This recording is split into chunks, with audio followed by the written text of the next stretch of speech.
one of the insights I had yesterday that is still sort of residual in my experience today is this choice of experiencing a bracing against what happens when I grab something and I hold it, a thought, an idea, a story about somebody else, what's created as a result of that and what happens in my body. There's a little tightening inside of that. Less of me flows through this device at the moment that that happens. And when I think about wind, when I think about my experience of wind, my past, my history with wind, it has always, until very recently, been a very much brace against. When you live in southern Alberta and your winds are 120, 40, 60, 70 kilometers an hour, it's offensive. It pushes on my body. It blows shit down the road, like chairs and tables and tents and sheds. And it has a force and a rigidity and something that I've always resisted in some way. And in the last several months of really just kind of being a bit more curious. I'm not going to say I fully embrace it, but I definitely am not creating those points of resistance.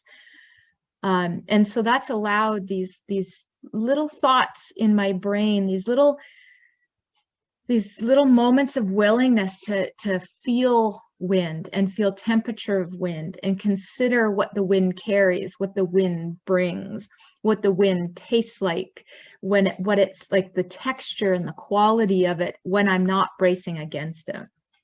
So in the same way, I've discovered my fire can be destructive when I close down on it, when I keep it compartmentalized. I create an intensity on the other end of it. When I soften to that and I invite and I allow that sensation of fire, it flows differently. And I feel like I'm coming to know that differently with the wind itself. The other thing that occurred to me about wind is, again, this notion of space. Wind is this like sea, you can't see it, you can see evidence of it through the trees and through the plants. And you know, when the sand's being carried and blasted in my face, and you can feel the ferocity of it, but it's not something you can capture and hold on to. And so there's no parameters around that. And you know, that coupled with educating myself about what wind currents are like this year and what is carried on wind currents, and the benefit of those, especially you know, sort of timely and most recently context-wise, learning about how bacteria and viruses travel on the planet through the wind currents. I can appreciate that there's more in this sensation of space and movement and flow with wind. There's nutrient value in it. There's we could say a medicine value to that. And I don't really know what all of that is yet, but I feel like I'm open to discovering what that has been for me. The other thing that wind, you know, evokes for me is a connection with breath and a connection with movement.